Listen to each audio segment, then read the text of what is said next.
안녕하십니까. 바이오플러스 인터팩스 코리아 2022년 그 CDMO 사업 확장 전략 세션 좌장을 맡은 윤정원입니다. 지금이 여름 무더위 한복판이죠. 네, 여러 바쁜 일정이 있으실 텐데도 불구하고 오늘 이렇게 바이오플러스 인터팩스 코리아에 참석해 주신 데 대해서 깊은 감사드립니다. 그럼 지금부터 세션을 시작하도록 하겠습니다. 이번 세션은 CDMO 사업 확장 전략입니다. 그동안 CDMO 사업은 주로 대규모 생산 설비 투자를 수반되는 항체 의약품 위주로 많이 사람들한테 알려졌는데요. 최근 들어서는 세포 치료제, 유전자 치료제, 그다음에 메신저 RNA 백신, 그다음에 백신이라든가 아니면은 진단시약 여러 가지 분야로다가 CDMO 영역이 확장되고 있습니다. 그래서 오늘 이번 세션에서는 이런 여러 분야에 걸쳐서 CDMO 사업이 확장되어가고 있는 시점에서 국내 각 분야를 이끌어가는 회사들, 기업들의 사업 전략을 한번 알아보도록 하겠습니다. 본 세션은 20분씩 각 세 분의 연사가 발표를 해주실 거고요. 마지막에 20분간 패널 토론을 진행이 될 것입니다.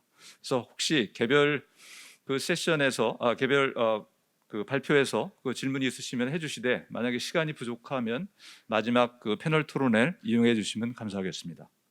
예, 두 번째 발표를 맡아주실 바이넥스 신사업실 부사장님이신 안종성 부사장님을 소개해드리도록 하겠습니다. 네. 안녕하세요. 방 소개받은 바이넥스의 안종성입니다. 여러분들은 잘 안 보이시겠지만 제 앞에서 보면 여기 지금 20분이라는 시간이 있고요. 그 앞에 시간이 막 돌아가고 있습니다. 그래서 20분이 되면 팍 터질 것 같은 그런 압박이 좀 있습니다. 다행히 앞서 윤정원 사장님께서 전체적인 CDMO 시장에 대해서 설명을 좀 해주셨기 때문에 저는 덕분에 좀 인트로덕션을 간단하게 넘어가고 시간을 맞춰서 가능하면 20분 내에 질문할 수 있는 시간까지 한번 만들어 보도록 노력하겠습니다. 제가 말씀드릴 내용은 스몰 미드 스케일의 CDMO입니다. 스몰 미드 스케일 CDMO라고 하는 게 이걸 눌러야 돼요. 앞서 윤 사장 말씀하실 때 셀트리온에서 생각하시는 스몰 미드가 7,500리터라고 말씀해 주셨는데요. 좀 셀트리온답다는 생각이고요. 저희가 생각하는 스몰 미드 스케일은 50리터에서 5,000리터입니다. 이게 이제 사이즈가 굉장히 다르게 우리가 생각을 하고 있는데, 그러면 왜 50리터에서 5,000리터 같은 이런 아주 작은 스케일, 어떻게 보면 큰 빅파마라든가 큰 어떤 지금 현재 많이 하는 이제 항체 신약이라든가 이런 쪽으로 생각하면 50리터, 5,000리터, 50리터, 500리터 이런 정도는 사실은 시드컬처 정도, 그 정도밖에 생각을 안 할 수 있지만, 사실은 스몰 미드 스케일의 CDMO에서는 그것이 프로덕트가 될 수 있는 그런 정도의 스케일로 생각을 하고 있기 때문에 그렇게 할 수 있고요. 제가 말씀드릴 내용은 이렇습니다. 이제 거의 이제 바이오의약품 시장이 어떻게 변화가 있는가, 그리고 바이오의약품 시장의 변화라는 것이 스몰 미드 스케일, 그러니까 중소 규모의 CDMO 비즈니스를 어떻게 끌어당기고 있는지, 왜 필요한지, 그런 부분에 대한 내용을 쭉 말씀드릴 것 같고요. 끝으로는 이제 저희 바이넥스가 이런 전략에 어떻게 참여하고 있는지, 그런 부분에 대해서 간략하게 말씀드리도록 하겠습니다. 이 부분은 그냥 넘어가도록 하겠습니다. 바이오로직스가 좀 크고 있다라는 거고요. 그리고 이런 바이오 의약품 시장이 점점 커지고 하는 것들에 있어서 이제 기술적인 변화, 최근에 와서 어떤 기술적인 변화들이 이런 것들을 시장을 키우고 있고, 그리고 다양화시키고 있는지, 그런 것들에 대한 거. 아무래도 엔지니어링 바이올로지라고 하는 거는 이제 생산에 대한 거니까, 생산하는 다양한 어떤 생산 방법이 만들어지고 있고, 또 크리스퍼진 에디팅, 그러니까 유전자 조작이죠. 유전자 조작 기술이 워낙에 많이 발달하다 보니까 그걸 바탕으로 해가지고 상당한 어떤 새로운 그런 프로덕트들이 만들어지고 있다라는 것을 생각할 수가 있고, AI 테크놀로지도 역시 마찬가지입니다. 조금 더 어떻게 해야지? 넘어가죠. 예. 이쪽을. 예. 그 바이오 의약품 시장이 어떻게 다변화되고 있는지는 아마 여러분들도 다 아시겠지만, 예를 들어서 보면 이제 항암제라고 하는 것이 어떻게 지금 다양화되고 있는지 한번 볼게요. 제일 처음에 보시는 것처럼 여기서 항체 신약이죠. 지금 항체 신약 혹은 바이스페시픽 엔티바디, 뭐 이중항체 신약 이런 것들이 이제 시장에 많이 나와 있고 이미 블록버스터가 돼 있죠. 근데 그 이후에 지금 현재 어떻게 트라이가 되고 있는지를 살펴보면 아주 다양합니다. 마이크로바이옴, 엑소좀도 있고요. DNA, RNA, 그러니까 유전자 백신도 있고 유전자 치료제, 그다음에 셀 세라피, CAR-T 같은 경우에는 뭐 최근에 거의 항암제로서 뭐 기적의 신약이라고 불릴 정도로 뭐 50%, 그러니까 80%의 리스판스, 50%의 완치율, 뭐 이런 물론 비싸긴 하지만 이제 이렇게 굉장히 다양한 그런 시장이 이미 형성이 되고 있고 다양한 것들이 개발이 되고 있다라는 겁니다.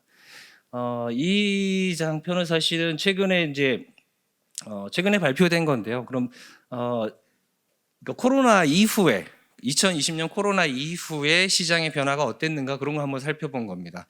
바이오텍 이쪽 바이올로직스 쪽에 그러면 투자가 많이 줄어들까, 어떤 다양성이 줄어들진 않을까라고 했지만 실제로 조사를 해보니까 지금 보시는 것처럼 2020년도에 실제로 투자되는 그런 규모는 굉장히 더 좀 크게 늘어난 것들을 확인할 수도 있고요. 여전히 지금 경기는 어렵고 그렇지만 이런 다양한 어떤 바이오 의약품 시장에는 여전히 투자가 계속되고 있다라는 것을 우리가 알 수 있다라는 겁니다. 국내 같은 경우에도 뭐 바이오 의약품 어떤 종목들 어떤 품목들이 굉장히 다양화되고 있고 다양한 시도들이 되고 있습니다. 지금 보시는 것처럼 전체 시장 중에서 바이올로직스 한 절반 정도의 이거 이제 디벨롭 단계에, 그러니까 개발 단계에 있는 프로덕트들인데요. 개발 단계에 있는 것들이 전체 바이오 의약품의 한 50% 정도, 전체 시장의 50% 정도는 바이오 의약품 시장이고 그 바이오 의약품 시장이 어떤 것들에 집중하고 있는가? 절반 정도는 여전히 안티바디, 그다음에 리콤비넌트 프로틴 같은 단백질 신약 이런 쪽에 절반 정도 시장을 차지하고 있지만 나머지 절반 정도가 굉장히 다양화되고 있다라는 겁니다. 지금 보시면 유전자 치료제 같은 것들, 그다음에 진 모디파이드 스템셀이라고 표현됐지만 어쨌든 셀앤진 세라피라고 하는 세포 유전자 치료제. 그러니까 요즘식으로 표현하면 첨단 바이오 의약품 이라고 할 수 있는 것들이죠. 첨단 바이오 의약품들에 대한 개발이 굉장히 많이 늘어나고 있다라는 것들을 우리가 확인을 할 수가 있습니다. CDMO 시장은 그러면 이렇게 바이오 의약품 시장이 굉장히 다양하게 변화를 하고 있는데 품목도 다양하고 이런 그 바이오 의약품 시장에서 CDMO 시장 역시 거기에 발맞춰서 어떻게 변화를 해야 될까라는 것을 살펴보는 겁니다. CDMO 마켓이 커지고 있다는 것은 뭐 앞서도 보셨고요. 지금 보시면 이제 그러면 CDMO 시장에 누가 이용하는가라는 것들을 대충 한번 살펴보겠습니다. 보시면 전체 그 CMO에 의해서 이렇게 만들어지는 것들 중에 한 30% 정도는 그러니까 지금 여기 이제 회사별로 분류를 했는데 빅파마하고 그다음에 스몰 미드 스케일의 컴퍼니, 그러니까 중소규모의 회사, 그러니까 어떤 그 프로덕트를 이렇게 판매할 수도 있고 그다음에 개발할 수도 있고 할 때 작은 규모의 회사들은 여전히 그러니까 CDMO를 굉장히 많이 이용하고 있다라는 겁니다. 한 70% 정도는 CDMO를 이용해서 개발도 하고 있고, 그러니까 임상용 의약품도 생산을 하고 그다음에 나중에 실제로 이제 그러니까 상업용 의약품도 역시 CDMO를 이용해서 생산을 하고 있다라는 것들을 우리가 확인을 할 수가 있습니다. 왜 그럴까요? 왜 그럴까요를 생각하는 겁니다. 뭐 다 아실 거라고, 다 짐작하실 거라고 생각을 하지만 스스로 작은 규모의 회사도 요즘에는 뭐 큰 빅파마도 마찬가지라고 이제 생각은 드는데, 빅파마가 직접 모든 걸 다 개발한다기보다는 다른 데하고 이렇게 얼라이언스를 해서 개발하는 것들을 갖다가 판매도 하고 생산도 하고 하지만 작은 규모 회사로서 생각을 한다라고 하면 상당히 많은 여러 가지의 리스크가 있는데 그 리스크들을 스스로 다 짊어지고 갈 필요는 없다라는 거죠. 그러니까 필요한 일들은 전문가한테 맡기겠다라고 그냥 쉽게 생각을 하시면 될 것 같습니다. 여기 보시면 가장 큰 이유, 그리고 가장 큰 니드라고도 생각할 수가 있는데 여전히 프로세스 디벨롭먼트 옵티마이제이션인데, 그러니까 프로세스입니다. 그러니까 처음에 약을 개발하고 할 때 리서치 단계에서 내 약이 어떤 약이야라는 것들은 스스로 회사들에서 개발을 하고 품목을 개발하지만 그 이후에 생산 단계로 넘어갈 때 있어서 생산 공정, 특히나 첨단 바이오 의약품 같은 경우에는 공정의 중요성이 굉장히 강조되고 있습니다. 그러니까 그러니까 거의 셀 테라피 같은 경우에는 거의 공정과 프로덕트를 동일시할 정도로 어떤 프로세스를 굉장히 중요시하고 있고, 그런 프로세스의 개발을 CDMO 업체와 함께 하고 싶다, 함께 하면 좋겠다라는 그런 것들이죠.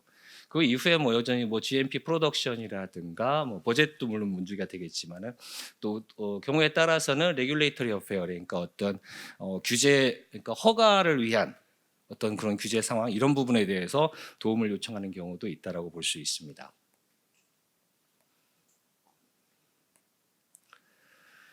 그러면 CDMO 업체에 뭐 요구하는 것이 무엇인가, 마켓 디맨드라고 그랬는데, 뭐 요구하는 것이 무엇인가라고도 얘기할 수 있지만, 그 CDMO 업체가 무슨 일을 할 수 있는가도 생각을 하면 될 것 같습니다.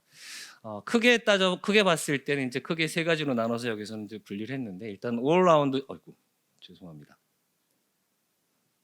올라운드 CDMO. 그러니까 CDMO 업체가 지금은 여기서 보시는 것처럼 셀라인 디벨롭먼터, 셀라인 개발서부터 IND 서밋이, 그러니까 임상하는 그때까지를 전체적으로 다 이렇게 커버해 줄 수 있어야 된다라는 그런 요구도 있고, 그리고 CDMO 업체는 그런 걸 할 수 있어야 된다라고도 생각을 하고 있습니다. 그리고 CDMO 업체가 페이스 어프로브, 그러니까 어떤 그 개발 단계에 따른, 개발 단계에 맞는 그런 식의 지원을 할 수 있어야 된다라는 거고, 이 부분은 특히나 이제 첨단 바이오 의약품의 개발에 있어서는 굉장히 중요한 부분이라고 생각을 하는데요. 클라이언트 오리엔티드 혹은 플렉서블한 CDMO 서비스, 이거는 뭐냐면 실제로 제품을 개발하고 있을 때 개발하는 그 품목에 맞는, 그러니까 품목 맞춤형 어떤 그런 CMO 서비스를 할 수 있으면 좋겠다라는 거죠. 보면 스케일도 멀티 스케일, 여기 멀티 스케일이라고 하는 건 굉장히 작은 규모. 실제로 예를 든다라고 하면 셀 테라피 같은 경우에는 아예 뭐 맞춤형도 있잖아요. 개인 맞춤형이 있을 정도로 아주 작은 스케일이라고 할 수도 없을 정도로 그런 어떤 작은 스케일도 있고, 실제로 어떤 뭐 알로제닉 셀 테라피라든가 이런 거 같은 경우는 동종을 이용하기 때문에 굉장히 이제 큰 규모여야 되겠다라고 하지만, 여전히 셀 테라피 같은 경우에는 몇백 리터 단위를 넘어갈 수 없는 그런 단계죠. 뭐 50리터, 100리터 이 정도 단계에 머물고 있잖아요. 그런 정도의 어떤 스케일도 다 커버할 수 있는, 또 미생물 배양 같은 경우에는 뭐 500리터, 1000리터, 뭐 5000리터까지도 하고 있지만, 그런 정도의 것을 다 어떤 스케일을 다 커버할 수 있으면 좋겠다. 그리고 각각에 맞는 어떤 리액터 타입, 그러니까 배양 기술이죠. 배양 기술도 결국 품목에 맞는 그런 배양 기술을 다양하게 서포트할 수 있으면 좋겠다라는 그런 겁니다. 그다음에 이제 뭐 롱텀 콜래보레이션이라고 하는 것은 뭐 그냥 뭐 당연한 이야기라고 생각을 합니다. 어쨌든 처음에 한번 시작했으면 끝까지 책임지고 할 수 있는 그런 CMO 업체와 같이 일을 할 수 있으면 좋겠죠. 네. 마지막으로 이제 지금부터 말씀드릴 내용은 이제 앞서 말씀드린 그런 것들을 바이넥스가 어떻게 해가고 있는가, 아무래도 제가 아는 게 바이넥스니까요. 그래서 바이넥스를 예를 들어서 이렇게 설명한다라고 생각하시면 될 것 같고요. 물론 이러한 서비스를 바이넥스만 할 수 있는 것도 아니고 모두가 다 이런 것들을 지향하고 하고 있지만, 이러한 것들이 중요하겠다라는 차원에서 들어주시면 좋을 것 같습니다. 올라운드 CDMO, 그러니까 뭐 처음부터 끝까지 여기서 보시는 것처럼 셀라인 개발서부터 프로세스 개발, GMP 매뉴팩처링, 그다음에 뭐 여러 가지 퀄리티 어널리시스, 그러니까 QC, 스테빌리티, 도큐멘테이션 서포트, IND 서브미션이라고 하는 게 어떻게 쭉 어떤 개발 과정이잖아요. 그런 개발 과정인데, 이런 개발 과정에 전체적으로 같이 협력하는 CMO 회사가 이런 걸 다 서포트 해줄 수 있으면 좋겠다라는 거죠. 당연히 뭐 매니팩처링 하는 것들을 제일 처음에 첫 번째 요구는 역시 뭐 매니팩처링 아니겠어요? 매니팩처링을 막 GMP를 잘 만드는 회사에다가 그 GMP에서 만들고 싶다라는 게 첫 번째 요구가 되겠지만, 점차로 그 전에 어떤 그러면 우리가 어떤 컨셉을 갖고 내가 이제 POC까지는 확인을 했는데 이걸 어떻게 잘 만들 걸까, 잘 만들고 싶은데, 그럴 때 초기에 어떤 그 공정 개발, 이런 공정 개발도 같이 해줬으면 좋겠다. GMP에 적합한 그런 것들. 그런 것들은 사실은 나중에는 품목 개발하는 회사에서는 공정이 좋아야 나중에 이윤도 남을 수 있거든요. 사실은 좋은, 우리가 이제 COG라고 얘기를 하죠. 좋은 어떤 프로세스를 개발해서 끝까지 좋은 그런 제품을 만들었으면 좋겠다라는 거고요. 그런 의미에서 보면 또 다른 것들은, 그러면 CMO 업체가 모든 걸 다 할 수 있어야 되냐? 모든 걸 다 하지는 못하겠죠.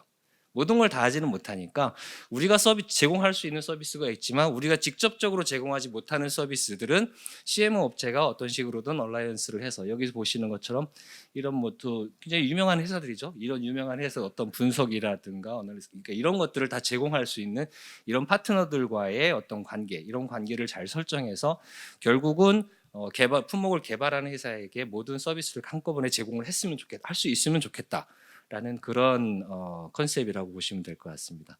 뭐 다 아시겠지만 뭐 CMO 그러니까 제품을 개발하는 과정 중에 CMO는 CDMO가 뭐 여기 베이직 리서치 이후에 모든 걸 다 할 수 있다라고 하죠. 모든 걸 다 하는 건 아니고요. 이 모든 분야에 있어서 우리가 서포트를 할 수 있다, 우리가 서포트 할 수 있는 그런 레인지가 굉장히 넓다라는 것을 이렇게 말씀드리는 부분인 것 같고요. 뭐 거의 비슷한 얘기입니다. 어떤 스케일의 다양성을 여기서는 이제 말씀드릴 수 있다고 보는데 우리가 임상 1상, 2상, 3상을 갈수록 생산하는 규모가 달라지잖아요. 임상 1상을 할 때는 뭐 많이 생산해서 뭐 유효기간 우리가 아직 확실하게 유효기간도 알지 못하는데 큰 스케일로 처음부터 만들 필요 없는 거잖아요. 그러면은 임상 그 개발 정도에 따라서도 다양한 스케일의 그런 것들을 만들 수 있으면 좋겠다라는 것들이고, 그리고 이렇게 임상이 진행되면서 또 한 가지 요구되는 것들은 이제 CMC 도큐멘테이션인데 CMC죠, CMC. CMC라는 게 임상이 좀 더 가면 갈수록 CMC는 좀 더 이렇게 공고해진다 그래야 돼? 그러니까 로버스트하게 된다. 그러니까 그런 것들을 이제 점점 시간이 지나면서 좀 더 잘 만들어낼 수 있는 그런 과정들이 필요하다라고 생각을 할 수 있을 것 같고, 그런 과정들을 CMO 업체가 같이 서포트했으면 좋겠다라는 겁니다. 클라이언트 오리엔티드, 플렉서블한 거 뭐 다 말씀드린 내용입니다. 그러니까 어떤 그 고객이라고 하지만 품목이죠. 우리가 개발하고 있는 그 품목에 맞는 그러한 것들을 같이 제공할 수 있으면 좋겠다라는 뭐 같은 이야기를 드리는 거고요. 바이넥스에서는 그러기 위해서 실제로 어떻게 하고 있는가 보면 다양한 리액터들을 이렇게 갖고 있다는 겁니다. 스케일 보면 여기서 뭐 25리터짜리도 있고 미생물 쪽도 있고 동물 세포 배양도 있고, 스케일은 뭐 한 50리터, 미생물 같은 경우 50리터에서 500리터, 동물 세포 같은 경우는 200리터, 뭐 5000리터까지 어떤 다양한 것들을 가지고 있고, 이거를 저희는 스몰 미드 스케일이라고 생각을 하고 있습니다. 네. 뭐 이제 DP 쪽입니다. DP도 역시 마찬가지로 저희가 할 수 있는 거는 뭐 그렇게 배치 사이즈가 굉장히 크지는 않지만, 그래서 바이알이 굉장히 크지는 않지만 그래도 앞서 5,000리터라든가 이런 정도를 커버할 수 있을 정도는 충분히 돼야 되겠죠. 그런 것들을 다 갖추고 있다라는 거고, 파이널 프로덕트도 여기서 보면 이제 리퀴드 혹은 라이플라이스 혹은 프리필드 시린지까지도 다양하게 제공할 수 있어야 된다. 그러니까 저희가 하고 있다라는 것을 말씀드리는 겁니다. RA 소프트 마찬가지죠. 물론 저희가 다 할 수 있다라는 건 아닙니다. 다 할 수 있다라는 건 아니지만은 어쨌든 이런 것들을 충분히 지원하고 있다라는 거고요. 예를 들어서 보면 저희가 지금까지 바이넥스에서 한 1000배치 이상의 것들을 많이 만들고 DS, DP들을 다 하고 있는데요. 여기서 보시면 실제로 저희가 만든 것들이 IND BLA에 그쪽에 연관된 어떤 프로젝트들이 어느 정도 되는가라고 봤을 때 FDA를 겨냥해서 한 6건, 그다음에 EU, 미국, 아까 일본, 중국 이런 쪽에 대해서 다양하게 글로벌하게도, 물론 이런 거 같은 경우는 스케일이 여전히 크진 않습니다. 크진 않지만 개발 단계에서 그런 쪽을 겨냥해서 하는 것들을 저희가 서포트하고 있다라는 것들을 말씀드릴 수 있을 것 같습니다. 마지막인데요. 결국 롱텀 콜래보레이션이라고 하는 거는 처음부터 개발하는 단계에서부터 실제로 우리가 임상을 통해서 커머셜까지 가는 그 전체적인 어떤 그 시간 속에서, 그 안에서 처음에 어떻게 우리가 개발할 때부터 어떻게 CMO 업체를 우리가 잘 활용하고 그 CMO 업체로부터 좋은 지원을 받고, 또 CMO 업체는 마찬가지로 우리가 좋은 프로덕트를 많이 이렇게 만들어 줌으로 인해서 전체적인 시장이 커질 수가 있고, 또 그걸 통해서 CMO 업체는 CMO 업체대로 또 더 규모를 늘릴 수 있는 그런 좋은 어떤 선순환 구조를 만드는 것이 굉장히 중요하다. 그런 데 있어서는 역시 스폰서와 CMO 업체와의 어떤, 저희가 이렇게 일을 하면서 가장 좋게 느끼는 건 이제 좋은 커뮤니케이션, 좋은 소통. 그러니까 정말로 스폰서가 원하는 게 뭔지, 그리고 그 원하는 것들을 우리가 어떻게 맞출 수 있는지. 우리 스케일 자체가 굉장히 크게 굳어져 있다라고 하면 그런 것들을 플렉서블하게 잘 못 맞출 수도 있겠으나, 그렇지만 품목에 따라서는 어떤 작은 스케일 그런 것들도 우리가 어떤 시험적으로, 그다음에 실험적으로 우리가 이제 서포트할 수 있는 그런 것들이 있던 이러한 스몰 미드 스케일, 특히나 요즘처럼 이제 첨단 바이오 의약품이 뭐 대세라고 할 것까지는 아직은 없겠으나 그래도 첨단 바이오 의약품이 많이 개발되고 있는 현 시점에서 굉장히 필요한 것이 아닌가 이렇게 생각을 하고 있습니다. 예, 제 발표는 여기까지 드리고요. 시간이 네, 한 뭐 제가 말 네. 그 지금 일단 그 안부사님 발표 감사드리고요. 혹시 질문을 한두 개는 받을 수 있을 것 같은데요. 질문 있으시면 손을 들어주시면 저희가 마이크를 전달해 드리도록 하겠습니다.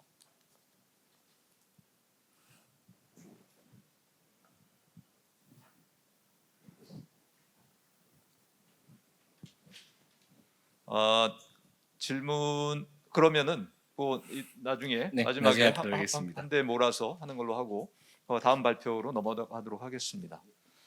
네, 박수 부탁드립니다. 네. 예, 다음 발표해 주실 분은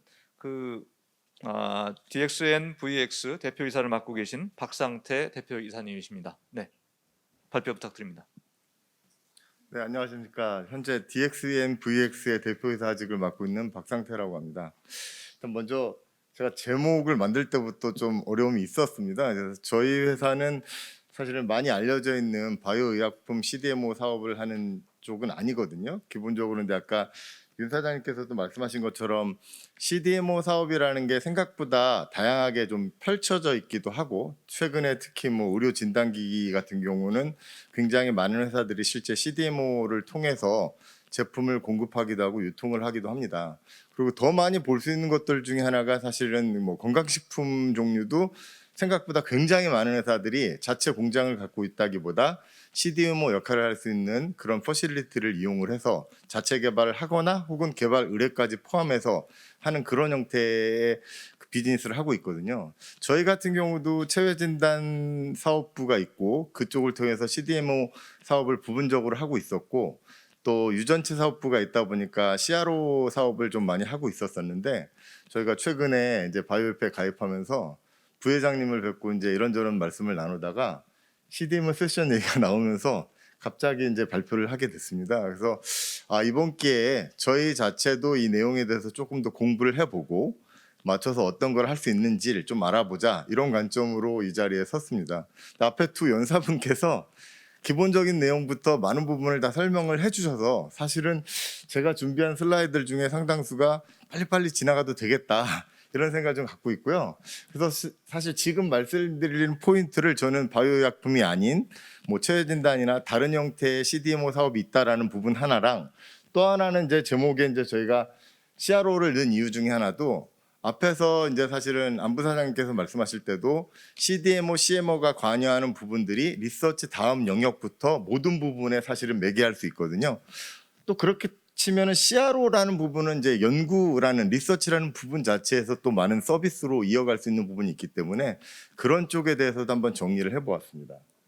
뭐 전체적으로는 이제 CDMO에 대한 뭐 기본적인 부분들하고 거기에 이제 중간에 나오는 크렘이라는 게 무엇인지, 그리고 뭐 플렉서블하고 콜라보러티브 하는 CDMO의 역할이 무엇일 건지랑 저희 회사 영역에 대해서 간단히 좀 설명을 드리는 걸로 하도록 하겠습니다.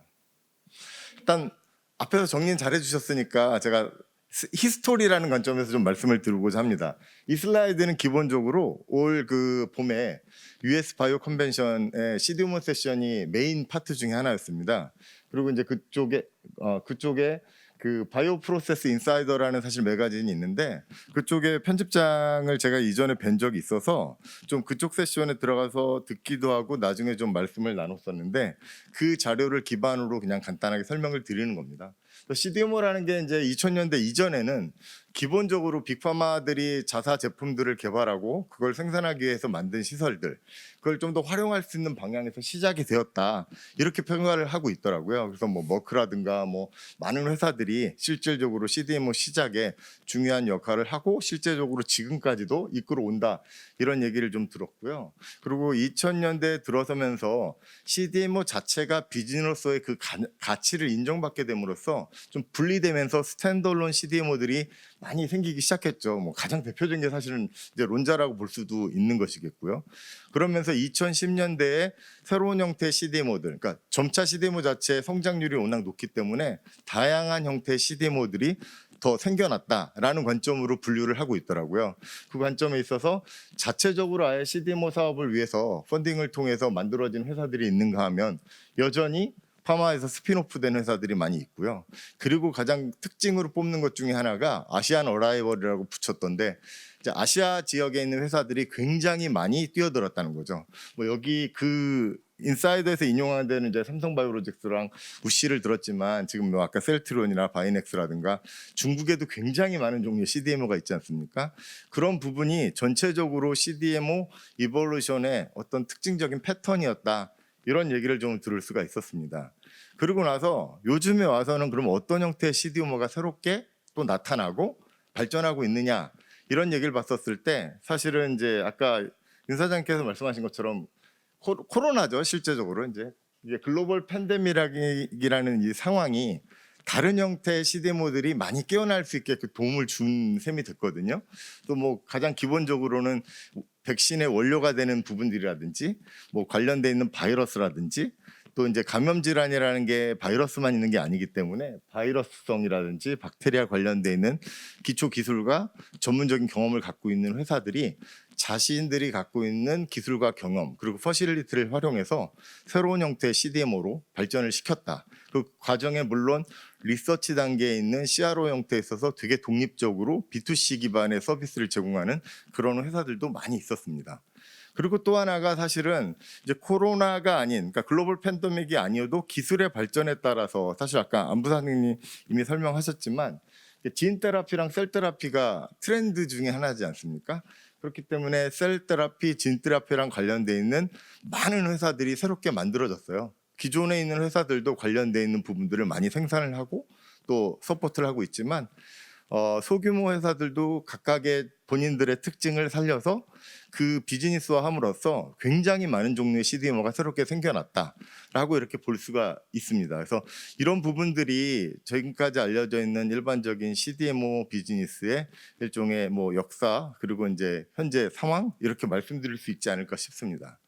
그렇다면 한 번 더 정리를 해볼 필요가 있는데요. CDMO 서비스가 아까 사실은 이제 안 부사님 말씀하신 것처럼 굉장히 많은 부분을 다 커버할 수 있습니다. 근데 또 앞단에 사실 CRO 서비스라는 부분들은 이 앞단에 있는 부분들을 굉장히 많이 매개하거든요. 그 내용을 보시면 생각보다 폭이 굉장히 넓습니다. 뭐 메디컬 라이팅부터 큐레이션하는 데이터 전문으로 하는 회사라든지 사실 저희가 생각하기에 저게 자체적으로 비즈니스가 될까라고 생각할 수 있는 부분도 의외로 굉장히 비즈니스 셋업이 잘 돼 있고 해외의 경우에는 또 특히나 이제 영어로 소통되는 부분이 아니기 때문에 영문 라이팅에 대한 부분도 전문적으로 비즈니스한 성공 사례가 굉장히 많습니다. 왜냐하면 소통되는 언어가 아무래도 그런 부분이 많다 보니까 그리고 이제 이런 형태가 겹쳐져 있는 영역이 있다라는 부분도 또 중요한 것이고 많은 부분들이 결국은 이제 좀 협력 모델에서 각각의 필요성이 있다라는 관점에 있어서는 중요한 포인트를 좀 제시하는 게 아닌가 이렇게 생각을 합니다. 그렇기 때문에 사실 이 관점에 있어서 물론 이제 텀이라는 거는 어떻게 보냐에 따라서 이게 꼭 뭐 그렇다 아니다라고 말할 수는 없을 수도 있습니다. 근데 이제 일각에서 이제 새로운 형태의 이제 CDMO, CRO 서비스, 특히나 이제 CRO와 CDMO 영역이 겹치는 부분에 있어서 크렘이라는 단어를 좀 사용을 하고 있더라고요. 그래서 이제 이게 Contract Research and Manufacturing 그리고 더 나아가서는 최근 기사들은 매니지먼트까지 포함하는 경우가 많이 있어요. 뭐 근데 기본적으로는 CDMO 서비스의 기본이 당연히 컨설팅을 포함하기 때문에 매니지먼트가 있는 거는 맞습니다만 이런 부분들이 어떤 형태로 작용되느냐에 대해서는 뭐 이 기술적인 부분뿐만 아니라 이게 연계돼서 경험을 나누는 게 중요하다는 관점에서 뭐 다시 한번 부각이 된 게 아닌가 싶고요. 이 시장 자체도 생각보다 성장률이 꽤 있고 이제 특징적인 게 하나가 경쟁자가 아주 그렇게 많은 부분은 아니다. 그러니까 영역이 겹쳐 있다 보니까 플레이어가 그렇게 많지는 않다라는 관점도 좀 있는 것 같아요. 또 이런 부분이 또 중요하고 기사를 봐도 사실은 이제 마찬가지죠. 항상 그 올라운드 혹은 또 원스톱 서비스를 제공한 CDMO만 필요한 게 아니거든요. 그렇기 때문에 이제 크렘의 역할을 하거나 이제 콜라보레이티브 CDMO라는 거는 이제 기술적으로 자체가 CDMO의 부족함이 있더라도 협력을 통해서 시너지를 낼 수 있는 모델도 굉장히 중요하다는 관점에서 제가 이 단어를 썼었고요. 기사를 보시더라도 뭐 꼭 큰 회사가 그 역할을 할 수 있는 건 아니고 니치 마켓이 있고 특히 이제 스몰 사이즈 플렉서블 CDMO의 역할은 분명히 존재한다. 이런 부분에 대해서 강조한 뭐 기사나 최근 트렌드들이 많이 있습니다. 그래서 그런 부분에 대해서도 어느 정도 소개를 시켜드리는 게 맞다고 생각을 했고요. 그리고 이제 다른 이제 한 업체에서 정리를 해놓은 걸 보시게 되면은 실제적으로 이제 포함되어 있는 영역이 굉장히 넓죠. 근데 이제 이 회사 같은 경우는 이제 지향하는 바가 크렘이면서 사실은 원스톱 서비스를 지향하기 때문에 그런데 제가 보여드린 거는 이렇게 해야 된다는 것점이 아니라 다양한 영역의 특징들이 있기 때문에 어떤 회사들이 본인들의 비즈니스를 이끌어 나가면서 그런 영역에서 본인들만의 특화된 기술과 경험이 있다라면 충분히 비즈니스로 활용할 수 있을 거다라는 관점에서 이제 보여드린 거라고 생각해 주시면 좋을 것 같습니다. 자, 그러면 이걸 한번 정리해 보면 사실은 뭐 다 아시는 얘기고 두 연사분께서 설명하신 내용에 다 들어 있는 건데요. 제가 뭐 특별히 크렘이라고 썼지만 이제 CDMO 관점으로 보시면 되는데 파이낸셜리 저희가 투자한 설비 활용을 제대로 하는 거는 기본적으로 당연히 중요한 포인트이기 때문에 이게 크렘 입장에서도 파이낸셜리 되게 중요한 포인트라고 보는 거고요. 또 하나는 이제 리소스 부분들을 활용할 수 있게끔 한다라는 것 자체는 비즈니스 활용성에서 굉장히 중요한 부분. 그리고 또 하나는 완성돼 있는 뭐 올라운드 뭐 혹은 원스톱 서비스 CDMO나 뭐 되게 풀사이즈 CRO 같은 경우에는 이게 진짜 단순히 특화되어 있는 서비스를 빠르게 제공할 수 있는 반면에 스몰 사이즈 혹은 이제 바이오텍들 중에 스타트업들이 본인들의 비즈니스를 CDMO화 할 때 그런 경우에는 이 CDMO 기회를 통해서 레벨업 할 수 있는 또 하나의 기회가 생긴다는 점도 굉장히 중요하고요. 사실은 이제 묶여 있다고 보셔도 좋겠지만 이번 세션뿐만 아니라 어제 기조 이제 토론에서도 중요한 것 중에 하나가 오픈 이노베이션이잖아요. 사실 오픈 이노베이션을 하기 위해서는 투명성이 보장되는 한도 내에서 콜라보레이션을 굉장히 잘해야 된다고 생각합니다. 그렇기 때문에 이런 형태의 비즈니스와 협력 모델을 통해서 본인들이 갖고 있던 기술을 좀 더 큰 시장에 내놓을 수 있는 기회가 될 뿐만 아니라 새로운 형태의 그 비즈니스를 만들 수 있는 제품을 생산하거나 기획할 수 있는 기회도 분명히 생길 것이다. 이렇게 생각을 하고 있습니다. 같은 관점에서 당연히 클라이언트 입장도 마찬가지죠. 파이낸셜리 코스트 이펙티브하게 되기 때문에 본인들이 갖고 있는 되게 제한된 버짓을 좀 더 R&D에 투자할 수 있는 그런 강점이 생깁니다. 그리고 기기 설비나 공간은 생각보다 굉장히 큰 비용을 차지하기 때문에 실질적으로는 이제 본인 것은 아니지만 오너십은 아니지만 활용할 수 있는 다양한 기기와 공간을 활용할 수 있는 기획이 생기기 때문에 이 부분이 오히려 비즈니스를 더 잘하고 R&D를 활용할 수 있는 방법에 좋은 점이 될 것이다. 그리고 또 하나는 이제 뭐 많이 언급된 것처럼 이제 엑스퍼타이즈가 되는 거니까 우리한테 있지 않은 기술과 경험을 확보해서 같이 이제 발전시킬 수 있는 기회로 될 수도 있고 서비스를 받을 수도 있는 것이 되겠죠. 그리고 이 상태가 이게 1단계에서 성공한 회사 입장에서도 마찬가지인데요. 이게 스케일을 올리는 거는 생각보다 비용이 많이 들고 항상 기업 입장에서 부담이 됩니다. 지금 저희가 생산하는 양이나 어떤 부분들이 지금 현재 우리 시장에 어느 정도 맡고 있는데 특정 상황 아주 대표적인 예가 제가 생각하는 이제 코로나19 사태인데요. 국내 진단 시장에서 실제적으로 굉장히 많은 회사가 진단 기기를 내놓고 있죠. RT-PCR 키트라든지 아니면 이제 항원 국내는 항체는 이제 승인이 없으니까 항원 진단 키트를 내놓고 있는데 실제로로 생산하는 공장은 그 회사 수로 봤었을 때 제가 알기로는 3분의 1 이하거든요. 실제적으로 이제 많은 CDMO 형태로, CMO 형태로 그런 형태로 이루어지고 있다는 걸 보여드릴 수 있고 그 관점에서 중요한 거예요. 지금 시장이 얼마나 갈지 모를 때 무작정 대규모 공장을 짓고 기기를 거기서 생산한다가 꼭 맞지 않을 수도 있다는 관점에서 중요한 포인트라고 생각합니다. 마찬가지로 오픈 이노베이션의 기회는 양사에게 모두 열려 있는 것이라고 생각하고요. 그래서 이걸 정리하고 사실 저희 회사는 그러면 어떤 것이냐, 저희 회사가 정말 어떤 CDMO나 크렘을 하고 있느냐를 한번 정리를 해봤는데요. 사실은 이제 DXBX는 그 한미약품 계열사인 코리그룹에서 투자한 캔서롭이라는 회사가 이제 바뀐 이름이고요. 기본적으로 산전산후 진단을 오랫동안 해왔고 약 40만 건 정도의 데이터를 갖고 있기도 하고요. 그걸 이용을 해서 유전체 기반의 CRO 서비스를 B2B를 지향하면서 좀 진행하고 있고 체진단 사업을 통해서 의료 진단 기기 쪽의 개발, 그리고 사실은 이제 중장기적으로는 제가 백신 쪽에 관심이 있기 때문에 백신 개발에 대한 포커스를 두고 사업을 운영을 하고 있습니다. 그래서 기초적으로 사업 영역에 대해서는 이런 부분이 있고, 저희는 또 이 자체로 연결되어 있는 부분들이 개인 위생 방역이기 때문에 관련돼 있는 진단과 뭐 방역 관련돼 있는 물품도 사실은 이제 공급하고 플랫폼을 구축하는 게 중요하다고 생각을 해서 그런 쪽에 지금 포커스를 두고 있습니다. 뭐 시설 자체는 사실은 굉장히 많은 유전체 회사가 실제 CRO를 실제도 할 수 있고요. 저희는 단지 좀 더 저희가 갖고 있는 특징을 B2B 쪽에 조금 특화시키는 게 맞겠다 싶어서 그런 부분에 좀 보강을 하고 있다 정도로 생각해 주시면 좋을 것 같고요.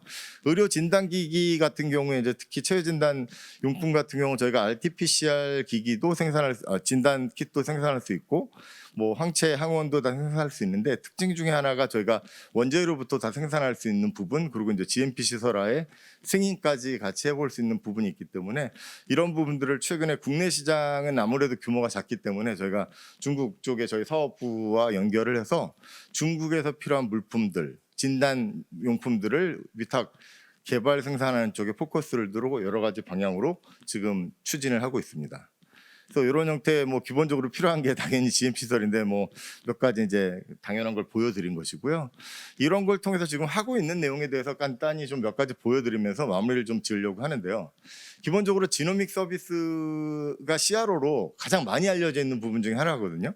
저희 같은 경우도 단순히 알려져 있는 어떤 기법을 제공하는 것보다는 그 회사가 필요한 부분에 대한 걸 좀 맞춤형으로 제공하는 게 중요하다고 보고 있어서 그런 쪽에 많이 하고 있고요.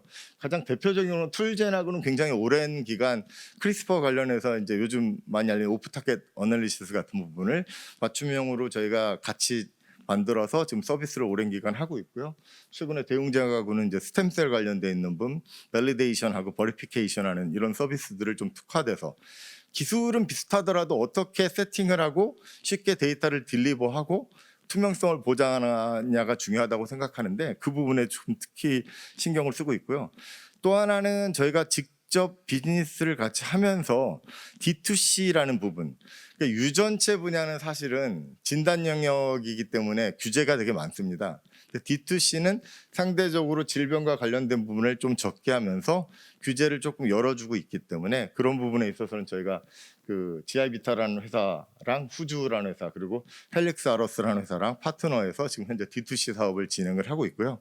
뭐 GI비타랑은 이제 최근에 신형으로 나온 삼성 갤럭시 와치를 이용을 해서 수면이나 운동과 관련돼 있는 신규 D2C 사업을 좀 더 확대하려고 노력을 하고 있습니다. 그리고 사실 크렘으로서 가장 중요한 게 프로젝트 매니지먼트를 포함한 서비스라고 보고 있는데, 저희가 지금 최근에 이건 존스홉킨스 쪽에 있는 그 뇌과학 연구소거든요. 그쪽 부분하고 이제 그쪽에 커스텀되어 있는 지놈 프로젝트를 수행을 하고 있고요. 아무래도 아까 코리에서 저희가 투자해서 들어왔기 때문에 코리그룹이 기존에 갖고 있었던 코로나 관련돼 있는 이제 면역 프로파일링 프로젝트를 명지병원에서 환자를 받아서 제가 진행을 하고 있고요. 그리고 가장 크게는 이제 코리가 지속적으로 추진했었던 부분들을 저희가 DXBX가 총괄로 받아서 몇몇 개 클리니컬 트라이얼을 하고 있는데, 그 중에 이제 저희가 이제 중국에 있는 북경 협화병원, 병원 사이즈가 국내에 있는 병원의 최소 대여섯 배 정도 된다고 보시면 돼요. 병원 끝이 보이지가 않더라고요. 너무 베드 규모가 크고 실제로 이제 북경대학하고 업무 협력을 같이 하는 곳이기 때문에 이쪽하고도 저희가 지금 임상을 디지털 관련 임상을 좀 하고 있고요. 그다음에 제멜리 하스피탈이라는 건 로마에 존재하는 병원인데 이제 가장 잘 알려져 있기는 교황 주치병원이어서 좀 어느 정도 좀 알려져 있는데, 이쪽에서도 저희가 사실 당뇨비만 관련돼 있는 디지털 테라피 임상을 현재 진행을 하고 있습니다. 그 외에도 사실 아까 체외 진단이 제일 CDMO의 저희 시작이라고 봤는데, 휴마시스를 통해서 많은 제품을 또 저희가 공급을 했었고요. 바이오젠텍 그리고 프라임포디아에도 저희가 그 진단 기기를 공급을 했었고, 그 외에도 저희가 자체 CMA나 그 유전자 칩을 생산할 수 있는 특허와 시설이 있거든요. 그걸 통해서 안국제약이라든지 이제 북경에 있는 아동병원에 특화되어 있는 유전체 커스텀 칩 같은 경우도 별도로 제작을 해서 공급한 경험이 있습니다.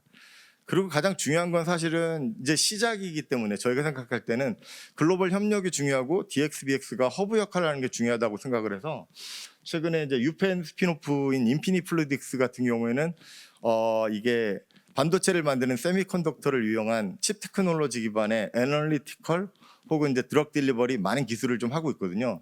그래서 그쪽하고도 협력을 해서 이제 특화된 CRO 서비스를 좀 같이 하려고 하고 있고, AT 같은 경우도 이제 그러니까 이탈리아에 있는 볼로냐에 존재하는 회사인데 특히나 미생물이나 뭐 그 식품 관련돼 있는 어세스먼트에 특화돼 있고 이제 유럽에서 공인받은 기관인데 저희 쪽하고 이제 사실은 관련이 있어서 현재 업무 협력을 진행하고 있고, 코리그룹 자체가 이런 걸 매개하면서 컨설팅 기반의 여러 가지 서비스를 같이 하고 허브 형태로 좀 더 개발할 수 있도록 노력을 할 예정입니다. 이상입니다. 예, 박 대표님, 네, 박수 한번 주시죠. 네, 발표 감사드립니다. 혹시 질문이 혹시 그 패널 토론에 참석 안 하실 분이 있으면 간단하게 질문 있으면 해주시기 바라고요. 아니시면 잠시 그 자리 세팅을 한 이후에 그러면 여러분들이 궁금해하실 여러 가지 질문을 자유롭게 주제하고 뭐 관련이 됐든 안 됐든 해주시면은 저희들이 답변드리도록 하겠습니다.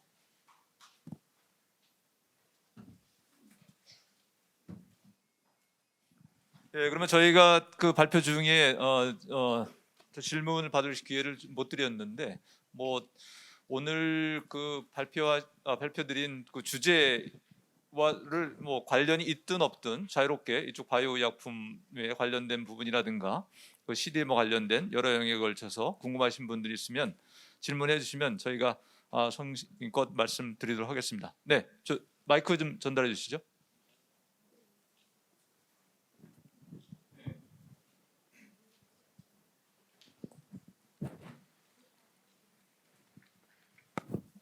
네, 재생의료진흥재단 박소라입니다. 세 분 말씀 참 잘 들었고요. CDMO의 중요성이 굉장히 부각되는 요즘 굉장히 중요한 정보였습니다. CDMO가 크게 소품종 대량 생산 쪽이 있을 것이고, 특히 이제 새롭게 이멀징하는 부분은 다품종 소량 생산도 굉장히 많을 것입니다. 근데 이게 다품종 소량 생산인 경우에는 첫째는 기술적인 측면으로 과연 그 모든 것들이 서비스가 가능하실지 하는 부분을 제가 여쭤보고 싶고요. 예를 들면은 셀앤진 세라피 같은 경우에도 셀 자체가 너무나 많은데 이게 과연 가능할 것인가 하는 부분. 그다음에 두 번째는 코스트적인 측면입니다.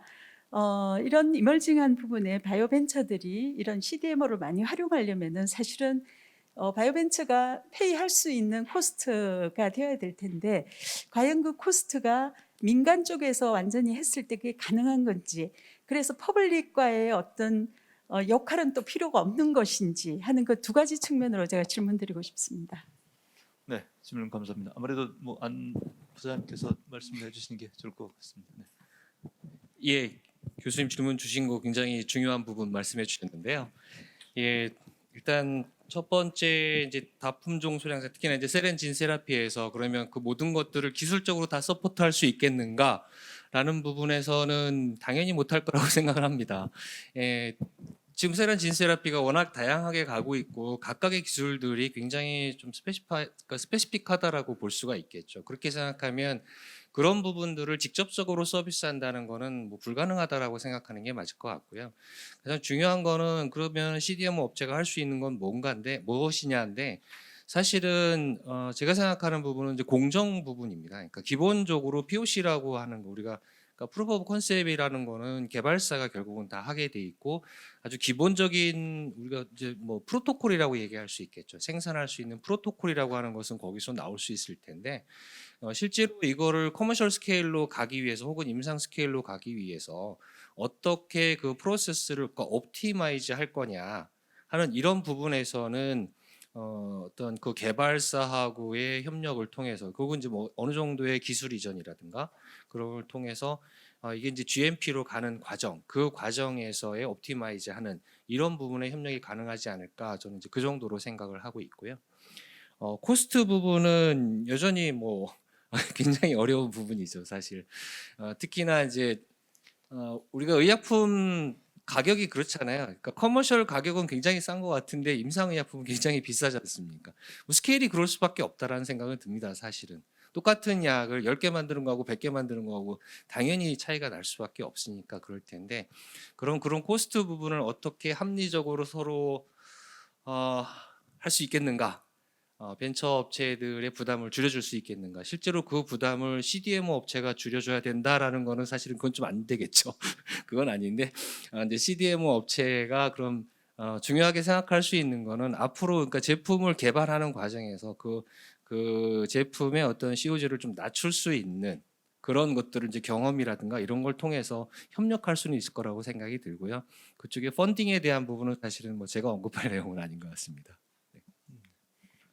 혹시 뭐 박 대표님 추가하실 말씀이 있으실까요? 사실 뭐 개인적으로 바이오약품 관련해서는 제가 경험이 없기 때문에 감히 뭐라고 말씀드릴 수는 없고요. 근데 의외로 뭐 의약품이 아닌 시장에서는 이제 소품종으로, 그러니까 다품종 소량 생산이 의외로 많이 좀 알려져 있기도 하고 하는데, 그게 말씀하신 것처럼 낮은 가격을 같이 동반할 수는 없는 부분이기 때문에 회사의 결정이라고 생각을 하긴 합니다. 이제 선택할 때. 그리고 또 하나 그 뭐 CDMO 업체 입장이라면 이제 생각해 볼 수 있는 것 중에 하나가, 저도 이제 최근에 이제 소규모 회사들의 CDMO 하는 업체를 많이 만나봤는데, 협력을 통해서 내가 못하는 걸 다른 회사랑 연결해서 같이 할 수 있는 콜라보레이션은 어느 정도 하나의 방법이 될 수 있을 것이다. 근데 이제 뭐 말씀하신 것처럼 이 부분들이 투명성이 있어야 되잖아요. CDMO 업체들은 그걸 어떻게 할 것이냐에 대한 부분은 조금씩 더 봐야 될 부분은 아직 많이 남아 있는 것 같습니다. 네, 뭐 항상 가역적인 면이 문제가 될 수 있는데 그 CDMO의 그 요구가 많아진다고 하면 거기에 맞는 그 특화된 개별 사이즈에 맞는 그런 CDMO들이 많이 또 시장에 나오게 되면 그 개별 수요에 맞는 그 공급을 하게 될 때는 아무래도 가격적인 면이 좀 더 유리하지 않을까 싶습니다. 자기 몸집에 맞는 그런 부분들을 그 산업 생태계적으로 많이 만들어지는 게 또 필요하지 않을까 이렇게 생각합니다. 예, 다른 질문 있으시면은 네, 마이크 이쪽에 주시겠습니까?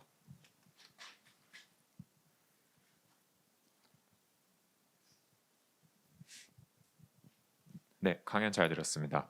지금 CDMO, CRO 사업에서도 굉장히 많은 분야가 있는 걸 봤는데요. 이 분야에서 지금 공급자 우위 시장인 분야나 아니면 수익성이 다른 분야보다 조금 더 높은 그런 분야가 있는지 궁금하고, 앞으로 이제 더 커질 분야가 있는지 그런 것들 궁금합니다. 질문은 그러면 그 여러 분야 중에 그 중에 공급과 수요가 수요 측면에서 향후의 뭐 전망이라든가 뭐 이런 쪽을 말씀하시는 거예요?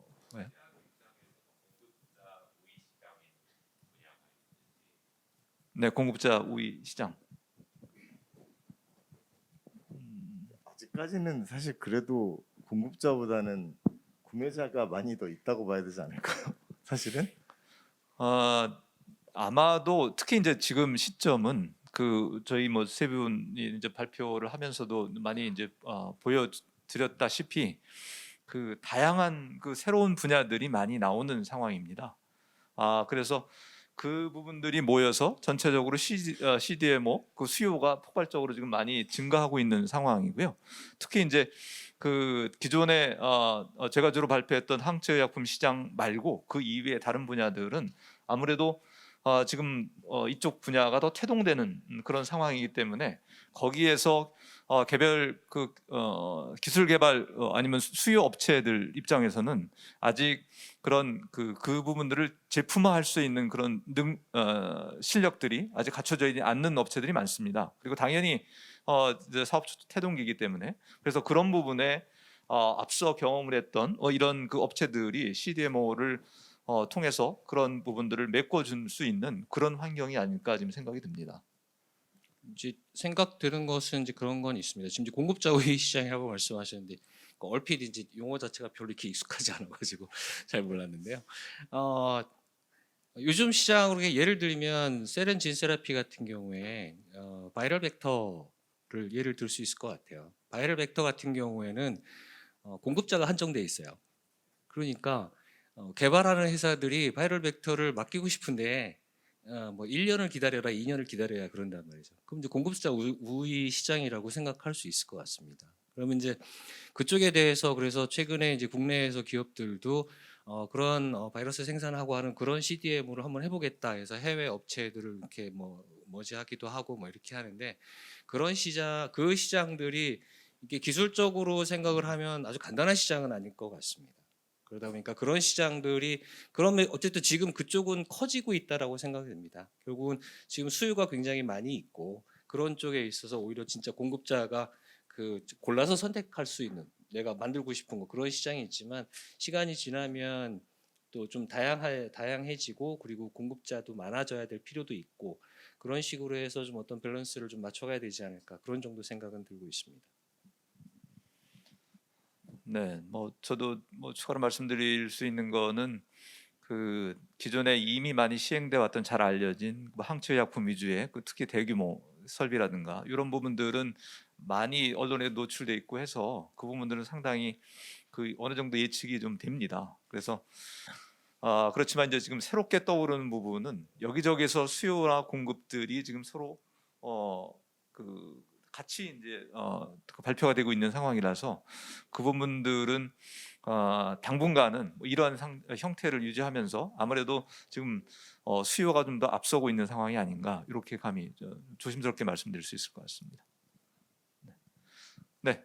여기 마이크 주시죠. 네, 네 손들어. 네. 네, 강연 잘 들었습니다. 그 지시 독십자의 그 이광수 팀장이고요. 뭐 간단한 질문 2개 정도 드리고 싶은데요. 우선은 제가 강연을 들었을 때 실제 서비스를 제공하는 이제 회사 위주의 강연을 들었지만 저희를 찾는 고객사 중에 이제 가장 뭐 빅파마도 있을 테고요. 그런 리스트들이 이제 실제 어느 회사에서 주로 우리한테 서비스를 의뢰하는지가 좀 궁금하고 이제 그들이 이제 서비스를 의뢰하는 이유가 저희가 이제 아시아 시장을 타겟으로 하더라도 현재 뭐 바이오시밀러는 유럽, 미국 타겟으로 하잖아요. 그러면은 실제 서비스를 해당 유럽에서 활용하는 것보다 아시아 즉 한국에서 하는 게 어느 측면에서 좀 유리한지가 첫 번째 질문이고요.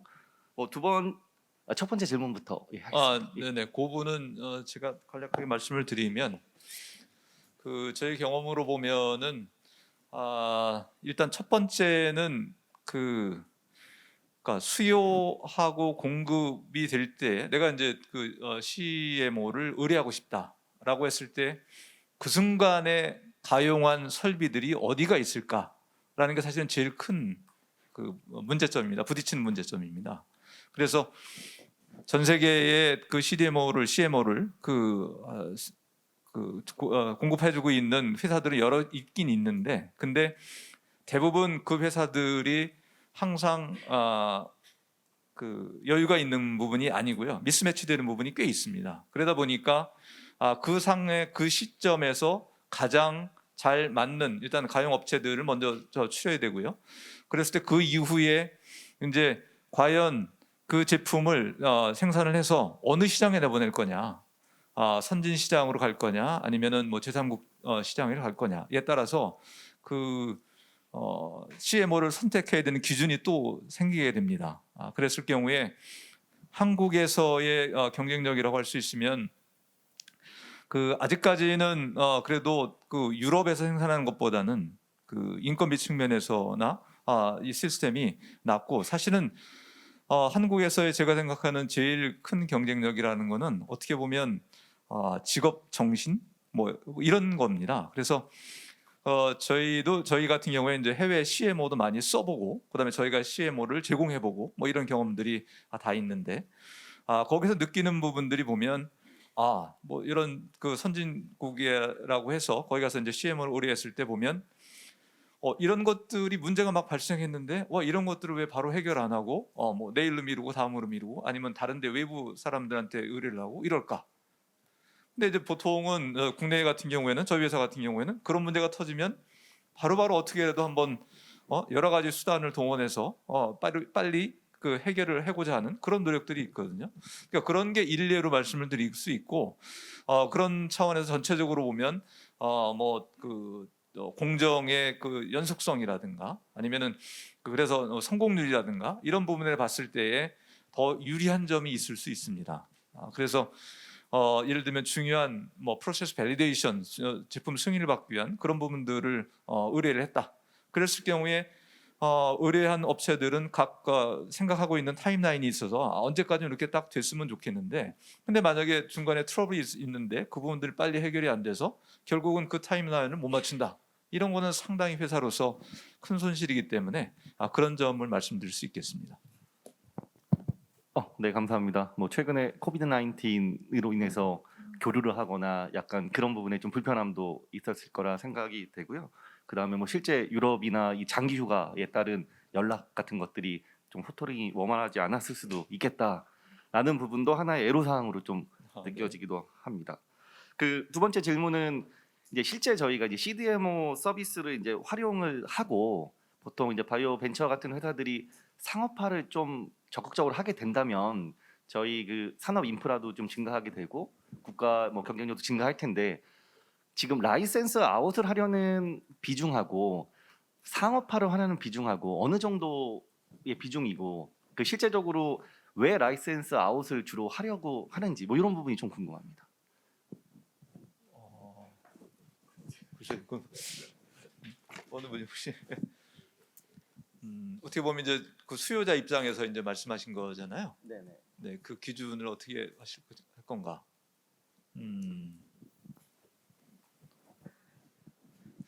글쎄요, 그건 뭐 저희는 주로 이제 그 CDMO를 공급하는 입장이라서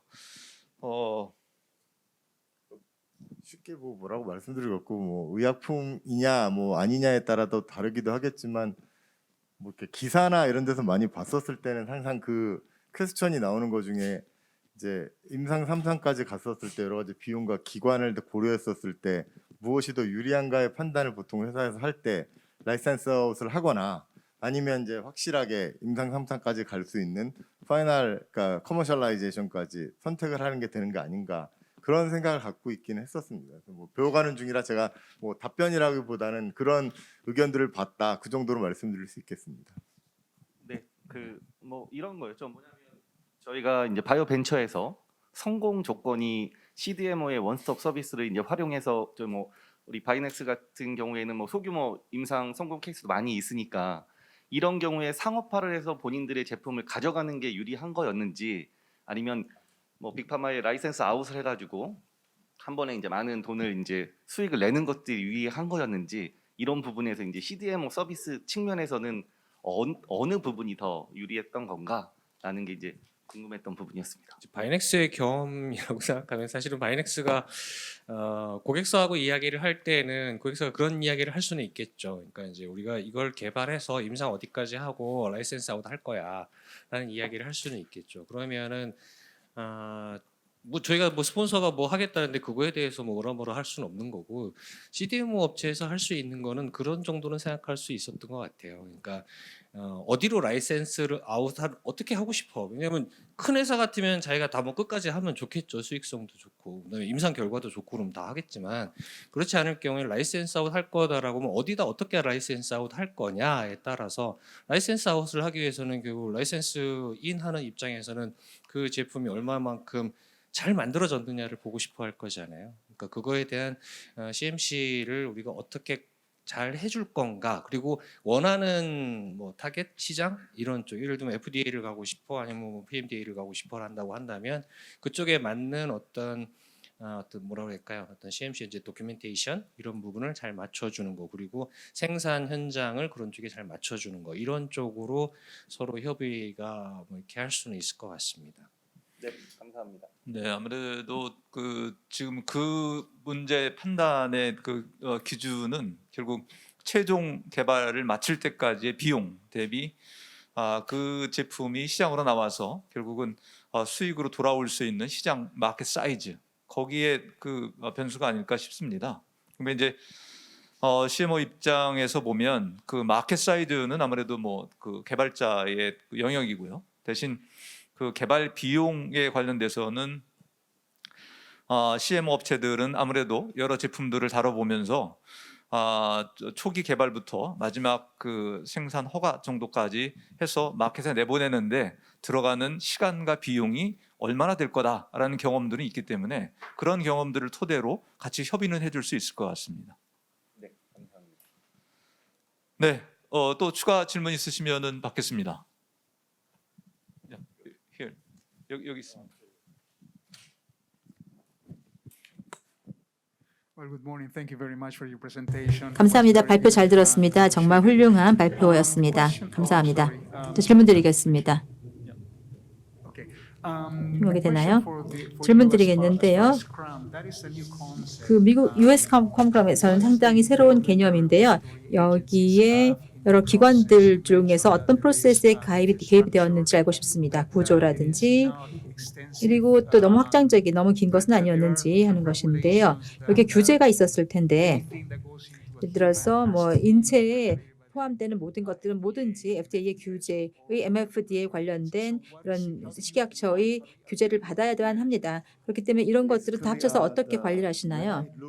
예, 한국에서 제가 먼저 우리 개념을 보았을 때는 그리고 CDMO와 함께 했을 때 저희 회사가 CRO와 CDMO를 둘 다 하기 때문에 그래서 같이 하고 있는 것인데요. 솔직히 말씀을 드리면 크렘을 저희가 웹사이트 찾아봤을 때 CDC FA가 있었는데 여기에 크렘에 관련된 구체적인 규정이 있었습니다. 왜냐하면 CDMO를 하더라도 대부분의 경우에 있어서는 이 GMP 관련된 규정을 받고 또 CDMP가 규정으로 의무화되어 있는데 이것은 그 기술적인 것이지 규제라고 할 수는 없었습니다. 규제는 제품에 대한 것이죠. 그래서 제가 더 구체적인 적어도 미국 정부에서 갖고 있는 특정한 규제를 크렘에 대해서 적용하는 것은 볼 수가 없었습니다. 지금까지는 없더라고요. 그리고 안 부사장님께 여쭤보겠습니다. CMO 사업에서 가장 중요한 것은 어떤 것이라고 생각하시는지요? 가장 중요한 요건, 기준은 무엇일까요? 예를 들어 고객을 선택할 때 예를 들어서 CDMO와 CDMO 파트너가 되기 위해서 어떤 것들이 가장 중요한 기준입니까? 가장 중요한 것은 제가 볼 때에는 가장 중요한 기준이라면 물론 일반적으로 볼 때에는 제품에 따라서 달라지겠지만 그래서 CDMO의 생산 스케일이 가장 중요하겠지만 전체적으로 보면은 CDMO의 역할이 뭐 이런 여러 비즈니스 측면에서 보았을 때 가장 최고의 솔루션을 찾는 능력이라고 생각합니다.